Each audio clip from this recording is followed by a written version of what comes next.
사실 작가님의 대표작이 또 뭐 여러 개가 있습니다만 네. 그 중에 빼놓을 수 없는 게 이제 살인자의 아, 기억. 그렇죠, 그렇죠. 이게 이제 연쇄살인범인데 이제 네. 알츠하이머에 걸린 그 이야기인데 나도 살인자니까. 요게 이제 그 굉장히 좀 소재가 그 당시에 좀 신선했어요. 네. 이제 이런 소재를 어떻게 좀 이렇게 꺼내내신 건지. 저는 그 노트가 하나 있어요. 그 노트가 뭐냐면은 절대 쓰지 않을 이야기들의 목록 이런 거예요. 절대 쓰지 않을 이야기 목록이요. 예. 근데 이게 우리가 있잖아요. 그 뭘 할 때 이거 꼭 해야지라고 써놓은 것들 있잖아요. 근데 그러면 쓸 때부터 그 굉장히 제한돼요. 예를 들면 꼭 가고 싶은 여름 휴가 장소, 여름 휴가지 이런 걸 쓰라고 하면은 가족들이 모여서 그걸 한다고 생각해 보세요. 예를 들면 뭐 나는 하와이, 괌, 뭐 아니면 제주도 이렇게 적으면 우리는 휴가가 짧은데 하와이는 못 가지, 유럽은 못 가 이런 식으로 자꾸 이제 현실적으로 생각하게 돼요. 네네네. 좁아져요. 저는 한번 그런 가족들에게 저 같은 방식을 권하고 싶은데 우리 가족이 절대 휴가를 가지 않을 곳을 적어보자. 남극 또는 뭐 칠레, 아이슬란드 뭐 신나게 얘기해요. 굉장히 안 갈 거니까. 갈 때 얘기하라면 서로 싸워요. 거기 못 가. 거기 지난번에 갔잖아. 막 이러면서 싸우는데 안 갈 곳에 대해서는 서로가 싸울 이유가 없죠. 싸울 이유가 없지. 안 갈 거니까. 아빠 나는 북극 뭐 그러면 그래 북극 뭐 알래스카 뭐 너는 뭐 어디야 뭐 그냥 지도에서 아무데나 찍고 그런데 그러다가 문득 거기를 우리가 왜 못 가지? 갈 수도 있지 않을까? 그리고 해보다 보면 의외로 어렵지 않을 수 있는 거예요. 소설가도 마찬가지로 꼭 써야지 하는 걸 쓰려고 하면 리스트가 굉장히 제한돼요. 근데 어차피 안 쓸 거니까 막 쓰는 거예요. 근데 나중에 이제 뭐 쓸 게 없으면 그 노트를 펼쳐봐요. 그러면 뭔지 알겠다. 그 당시에 5년 전에는 못 쓸 거라고 생각했던 어떤 얘기가 그 중에는 시간이 지나면서 가능한 게 있겠구나. 시대가 바뀌었을 수도 있고 뇌가 바뀌었을 수도 있어요. 야, 재밌네요. 그두 분도 절대 안 할 프로그램에 그거를 한번 써봐야겠네. 앞으로도 지금도 전혀 할 생각이 없는 프로그램을 써봐야겠다. 기획을 해보는 거예요. 뭐 스카이 다이빙을 하며 토크를 한다 뭐 이런 거 있잖아요. 근데 원래 네. 평소에도 좀 그런 생각들 많이 하십니까? 좀 이렇게 재미난 상상 이런 거? 이게 소설이라는 것은 일단 상상력의 산물이니까요. 네. 그러니까 계속해서 상상을 하는 게 일이고 그러니까 예를 들면 오늘 아침에도 눈을 딱 떴는데 두 분 얼굴이 딱 떠올랐어요. 두 분을 만나서 무슨 얘기를 하지? 또 긴장되네. 그래서 그럴 때 이제 상상을 하는 거예요. 그래서 어떤 고등학교에 유재석과 조세호라는 이름을 가진 왕따 둘이 있다면 어떨까? 만약에. 네, 만약에 어떤 고등학교에 이름이 우연히 유재석과 조세호인 조세호다. 거예요. 친구들이 걔들을 놀리기 위해서 야, 이 퀴즈 이렇게 맨날 부르는 거예요. 네. 둘은 너무 싫어해요. 둘은 싫어할 수밖에 없죠. 왜냐하면 친구들이 둘을 뭉뚱그려서 이 퀴즈 안 해? 막 이렇게 놀린단 말이에요. 그러면 되게 괴롭겠죠. 그렇죠. 뭐 그렇게 시작하면 어떤 청춘 영화 같은 게 하나 나올 수도 있어요. 근데 실제로 그러다가 이름 때문에 두 사람이 프로그램을 하게 되고. 네네. 그럴 수도 그러다가 있는 어떤 거고. 퀴즈 대회 같은 데 나갈 수 있는 거예요. 훨씬 어두운 상상을 할 때도 많아요. 그 고등학교에 유재석, 조세호가 있는 반에 뭐 예를 들면 뭐 살인 사건이 발생한다거나. 스릴로 빠질 수도 있겠구나. 네네. 근데 그 살인 사건을 해결하는 것은 그 둘인 거야. 유재석, 조세호. 야, 또 바뀌는 장르가. 네. 근데 조세호가 살인범으로 의심받는 거죠. 평소 전혀 가까이 하고 싶지 않았던 유재석이 그럼에도 어떤 동지애를 느끼고 얘가 범인이 아니라는 걸 내가 밝혀줘. 내가 증명을 하는구나. 뭐 그러면 또 이거는 청소년 호러물 뭐 스릴러가 될수 괜찮은데. 있고. 예를 들어서 캐릭터를 바꿔볼 수도 있어요. 조세호는 여자일 수도 있는 거예요. 이름은 조세호지만 그 고등학교 남녀 합반인데 유재석, 조세호 뭐 그런 둘의 뭐 그런 또 사랑 이야기. 네 이루어질 수 없는 그런 어떤 왜 웃으세요? 아니 왜 이루어질 수 없다고 생각하십니까? 이름만 조세호인데 왜 그게 뭐? 아니 또 뭐 김여자가 엄청 좋아하시는데요? 조세호라는 인물이 떠올라서 그래요? 집에서 이렇게 상상할 때는 정말 이렇게 그냥 상상이잖아요. 근데 현실에서 이렇게 딱 여러분들을 보면서 이 얘기를 하니까 아, 거기 갇혀요. 떠올라 버렸어요. 아, 떠올라서. 아, 그러니까. 어떤 것들이 상상해 버렸어요. 작가님이 그 어렸을 때 거짓말을 많이 해서 별명이 뻥하였다고. 예. 그건 모르겠어요. 그런 별명은 없겠어요. 아니, 여기 지금 다 우리가 조사를 한 거예요. 아 그게 인터넷에 친구들한테 태예요. 전학 간다고 했다가 안 간다고 했다가 뭐 왔다 갔다 뭐 친구들이 굉장히 좀 헷갈렸다. 아 그런 적은 있어요. 아, 그래요? 네네. 그리고 어렸을 때도 제가 학교 다닐 때 친구들한테 이렇게 뭐 얘기를 하면 애들이 굉장히 재밌게 들었어요. 얘기를 참 그 좀 재밌게 하시네요. 보니까. 예. 그러니까 애들이 제 얘기를 듣는 게 좀 좋았어요.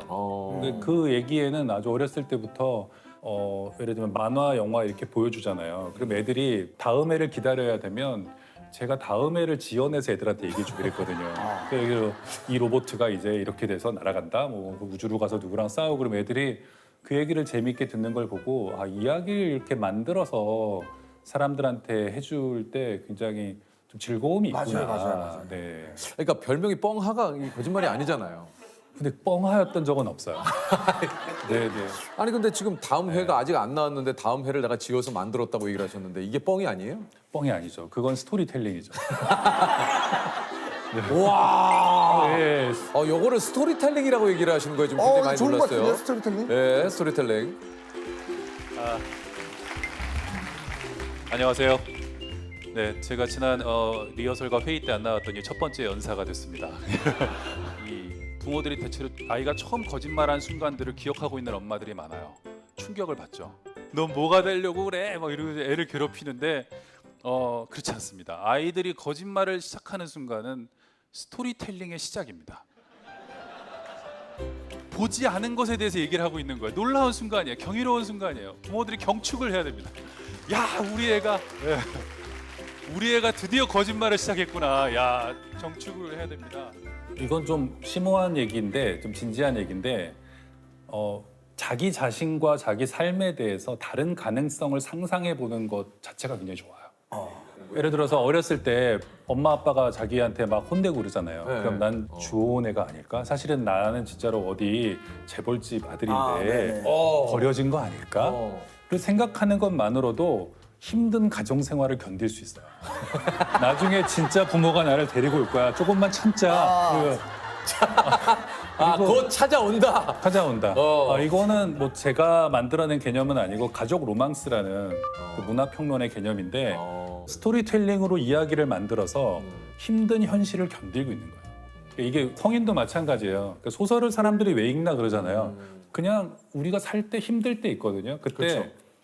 나와 비슷할 수 있었던 누군가의 다른 삶을 굉장히 상세하게 아는 것만으로도 내가 그때 그 사람이랑 결혼 안 했으면 나는 어떻게 됐을까? 또는 내가 그때 개그맨을 안 하고 이걸 했으면 어떻게 됐을까? 그랬을 때 그걸 아주 세밀하게 상상해 보는 것만으로도 지금 살고 있는 삶이 굉장히 좀 특별해 보여요. 그리고 이거가 어떤 많은 삶 중에 하나고 내가 어쨌든 나밖에는 이 이야기를 만들어갈 수 없다고 생각하면 이상하게 견딜만 해요. 사람이 자기만 생각하고 있을 때 제일 괴로워요. 우리 작가님이 한국 문단 역사상 처음으로 귀걸이를 하고 문학상 시상대에 오른 최초의 남자 작가분이시고 신인 작가 시절 귀걸이라고 맨살에 조끼 입고 클럽 가셨다. 맨살에 쫓기요? 맨살에 좀 귀걸이는 뭐 패션을 위해서 했다기보다 그때 제가 이제 소설가가 되려고 습작을 하고 있었는데 취업의 유혹 같은 게 있었어요. 그러니까 주변에서는 자꾸 일단 취업을 하고 대기업이나 이런 데 들어가서 안정적으로 하고 글은 주말에 쓰거나 밤에 취미로 써라 이런 얘기를 많이 했어요. 부모님도 그렇고. 그런 얘기를 자꾸 들으니까 마음이 이렇게 약해져서 그 이대 앞에 가서 귀를 뚫었던 거예요. 지금도 이게 흔적이 좀 있네요, 남아 있어요. 있어요. 예. 그래서 귀를 뚫으면 취업이 안 된다 그래서. 예. 내 마음이 흔들릴까 봐. 네네. 그냥 뚫으니까 부모님도 포기하시고 뭐 다 포기하고 그래서 귀를 뚫으신 거예요? 면접관들이 이렇게 보잖아요. 그런데 그때는 뭐 지금보다 훨씬 더 엄했으니까. 근데 그렇게 하고 나니까 좀 마음이 편했고 지금 같았으면 저도 아마 그렇게는 못했을 거예요. 네. 클럽도 많이 좀 다니셨어요? 많이는 아니고요. 그쪽엔 재능이 좀 없어서 그런데 같이 그때 어울리던 친구들이 그러니까 또 새로운 문화고 이러니까 가보자. 근데 저는 일단 너무 시끄러웠고요. 클럽이. 음악을 들으면서 이렇게 오래 있으면 너무 피곤해요. 네. 아 근데 그런 거 치고는 맨살에 쫓기는 너무 이제 적극적인 의사 표현이거든요. 아, 예. 아니 왜냐하면 쫓기에 맨살은 이건 굉장히 적극적인 표현이에요. 그러니까. 예. 네. 근데 그때 잘 모르는 저를 그 클럽의 세계로 인도한 그 후배가 있었는데 형 그러면서 거기는 내 맨살에 조끼 같은 거 입어야 돼. 그래서 아니 그게 근데 사실은 믿진 아니 않았어요 근데 처음에는. 보통 언더셔츠 입고 좀 있거든요. 제가 그것 때문에도 좀 약간 제가 예전에도 방송에 한번 얘기한 적이 있는데 올림픽대로를 차를 타고 이제 가고 있는데 용만형 차가 앞에 보이더라고요. 또 그때 미혼이었을 때니까. 네. 근데 용만형이 이제 그 한쪽에 창문을 내리고 민소매를 입었었어요. 조끼를. 근데 바람에 와 나 그거 아주 충격적이. 겨털이. 도처럼 바람에. 흔들리는 거. 도처럼 예. 나부끼는 거예요. 이걸 한쪽을 이렇게 하고 운전을 하는데 와 이게 겨털이 막 바람에 펄럭거리는 너무 꼴보. 그래서 제가 이제 많은 분들이 제가 TV에 나온 이후의 모습을 많이 보시니까 네. 되게 참 사람이 부드럽고 네. 되게 원만해 보이고 그렇지만 20대 저는 좀 아마 제가 그런 소설이 있어요. 어떤 노 작가가 보르헤스라는 작가인데 쓴 소설에 보면 강변을 산책하다가 웬 젊은이를 벤치에서 만나요. 그래가지고 얘기를 나누는데 너무 마음에 안 들고 재수 없는 거예요. 괴로워하고 가다가 문득 깨달아요. 아 저게 20살의 자기였구나. 근데 우리가 가끔 그런 상상해 볼 수 있잖아요. 20살의 조세호, 뭐 20살의 유재석을 어딘가 우연히 뭐 KTX 옆자리라던가 만나서 대화를 나눌 때 과연 그 친구를 좋아할 수 있을까? 나는 과연 20살의 나, 그 맨살에 그 입고 클럽 다니던 그때의 나를 보면 길에서 이제 보는 거예요. 홍대 지금도 근처에 살고 있으니까 지나가다 그런 친구가 지나가면 멀리 떨어질 것 같아요. 이렇게. 저는 지금 생각해보면 20살에 저라고 하시니까 제가 그때 앞으로 파마라고 해가지고 이렇게 이만큼 크게 하는 게 있었어요. 네. 아 저도 막 머리 랩핑하고 네. 그랬어요. 제가 유럽 여행 갔다가 이거 따가지고 이렇게 색색으로 그런 거 있잖아요. 이렇게 네. 따주는 사람들 있잖아요. 비누도 따듯이. 광장에 그런 거 해봤거든요. 근데요? 근데 그리고 이제 한국에 왔는데 그때 90년대 중반이니까 지나가는 사람들마다 머리에 뭐가 붙었다며 자꾸 빼주는 거예요. 막 이렇게 하려고 그냥 지나가던 할머니 이런 분들이 그냥 땡기는 거예요. 그 건불인 줄 알고서 아파요 이러면 또 에피소드가 많으시네. 작가님이 에피소드가 그때는 많으셔. 약간 좀 뭐 네. 훨씬 지금보다 뭐 모험적인 사람이었어요. 저는 그런 뭐 취준생이나 이런 분들이 강연 때도 물어보고 그래요. 특히 제일 많이 질문하는 건 저한테 인간관계를 어떻게 될지 모르겠다. 인간관계가 너무 힘들다. 근데 보통 이렇게 젊은 취준생이라든가 아니면 좀 불안정한 자리에 있는 분들은 내가 인간관계를 잘못해서 자꾸 이런 일을 겪나라고 생각하고 자기를 자꾸 바꾸려고 하거든요. 근데 저는 내가 뭘 잘못하고 있나라고 생각하는 사람들이 잘못하는 경우를 거의 못 봤어요. 그런 사람들은 거의 뭘 잘못하지 않아요. 그럴 때 제가 이제 하는 말이 그게 인간관계를 잘 못해서 그런 게 아니다. 지금 힘이 약해서 당하는 일이라고. 저도 20대 때는 뭐 사람들하고도 많이 부딪히고 싸우고 특히 저는 뭐 원고료 같은 거 떼먹는 사람들하고 많이 싸웠거든요.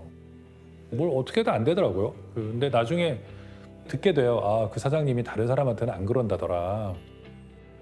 내가 지금 어떤 일을 당한다면 자기를 자꾸 자책하지 말라는 거예요.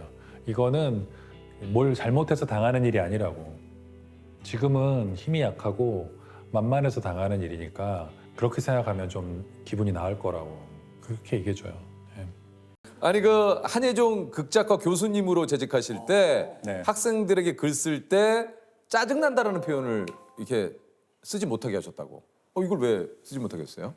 이렇게 오해하실 분들도 계신데 제가 그렇게 무서운 선생님은 아니에요. 뭐말 못한다고 막 혼내고 이런 게 아니라 소설을 쓸 때 뭔지 알겠다. 그러니까 일상적으로 저도 많이 써요. 짜증나 이렇게 네. 쓰지. 그때 무슨 단어를 고르고 그러진 않아요. 그리고 근데 소설을 쓸 때는 소설을 쓸 때는 다른 사람의 감정을 좀 섬세하게 표현해라. 그러니까.